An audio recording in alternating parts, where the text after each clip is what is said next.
అంటే ఈ కరేజ్ ఇదంతా ఏంటి అని అంటే చిన్నప్పటి నుండి మనం పడ్డ స్ట్రగుల్స్, మనం ఫేస్ చేసిన ప్రతి ఒక్కటి కూడా ఉన్నాయి. అండ్ చిన్నప్పటి నుండి లైక్ నా లైఫ్ స్టార్ట్ అయింది కూడా స్ట్రగుల్స్ తోటి స్టార్ట్ అయింది. As a lower middle class ఫ్యామిలీలో, ఒక ఫ్యామిలీలో ఎలా ఉంటారు, ఎలా బ్రతుకుతారు అనేది మీరు చూడండి.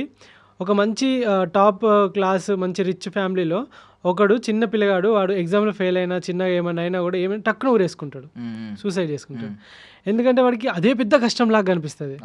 కానీ మనం లైక్ ఎలా ఉంటుందంటే, మనం చిన్నప్పటి నుండి వాడు తిట్టి వీడు కొట్టి అట్లా చేసి ఇట్లా చేసి ప్రతి దానికి స్ట్రగుల్ అయ్యి మనం ఏం కొనాలన్నా, ఏం తీసుకోవాలన్నా, ఒక పండగ బట్టలు కొనాలన్నా తల్లిదండ్రుల నుండి సాధించుకోవాలి, నాకు కొని అని చెప్పేసి.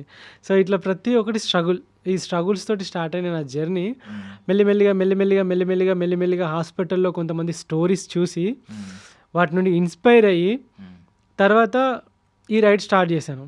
అండ్ లైక్ ఈ రైడ్ అనేది స్టార్ట్ చేసిన తర్వాత ఎప్పుడు కూడా ఆపాలి అని చెప్పేసి ఎప్పుడు అనిపించలేదు. యాక్చువల్గా ఏంటంటే, నేను చిన్నప్పుడు మనము లైక్ తెలుగు మీడియంలో ఒక పద్యం ఉంటుంది, ఆరంభించరు నీచ మానవులు విఘ్నాయాస సంత్రస్తులై, ఆరంభించిన పరిత్యజించురు విఘ్నాయత్తులై ధీరుల్ అని చెప్పి ఇట్లా ఒక 4 లైన్లు ఉంటాయి. అంటే